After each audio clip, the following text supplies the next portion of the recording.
আচ্ছা, আপনারা মাথা খেতে কে কে পছন্দ করেন বলেন তো?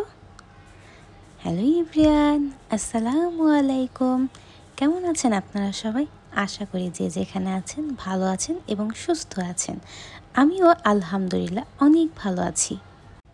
আমি কিন্তু মাথা খেতে একদমই পছন্দ করি না, হোক না সেটা মানুষের মাথা কিংবা মাছের মাথা। দুটোতেই আমার কেমন যেন একটা অ্যালার্জি। বেশ কয়েকদিন যাবৎ দেখছি আমার ফ্রিজে এত বড় একটা মাছের মাথা পড়ে আছে। সাধারণত বাসায় অন্য কেউ থাকলে সেটাকে খেয়ে ফেলে, কিন্তু এইবার আসলে মাছের মাথা খাওয়ার মতো আমার বাসায় কেউ নেই। তো কী আর করব, এত বড় একটা মাছের মাথা তো আর ফেলে দেওয়া যায় না। তাই ভাবলাম না, এবার এটাকে একটা ব্যবস্থা না করলেই নয়।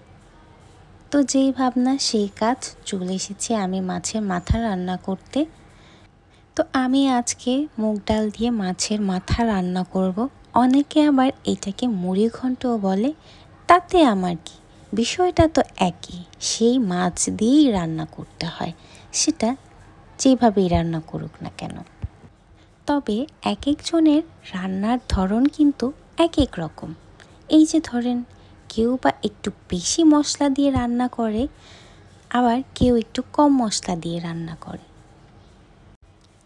কেউ একরাশ বিরক্তি নিয়ে রান্না করে, আবার কেউ বুক ভরা ভালোবাসা নিয়েও রান্না করে।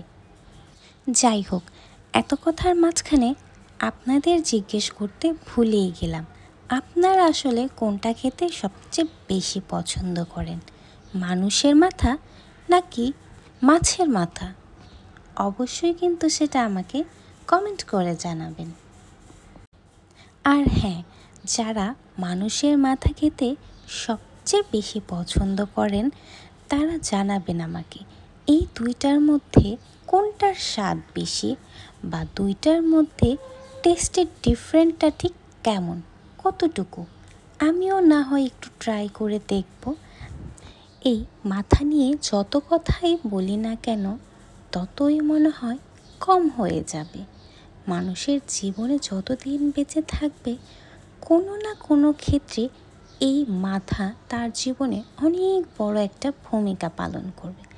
এই যে যেমন ধরুন, অনেকেই বলে আমার বাচ্চার মাথায় কিছুই নেই, একদম গোবর ভরা। আবার কেউ কেউ বলে আমার হাজব্যান্ডের মাথায় কিছুই নেই, কিছুই বোঝে না সে। তো মাথা হচ্ছে আপনার জীবনের অনেক বড় একটা অধ্যায়।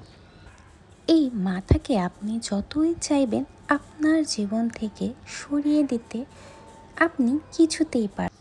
যাই হোক, আজকে মাথা নিয়ে অনেক কথা বললাম, কেউ কিন্তু আবার কিছু মনে করবেন না। দেখুন, আপনাদের সাথে কথা বলতে বলতে কেমন আমার রান্নাটা শেষ হয়ে গেল। আজকের ভিডিওটি ছিল এই পর্যন্তই।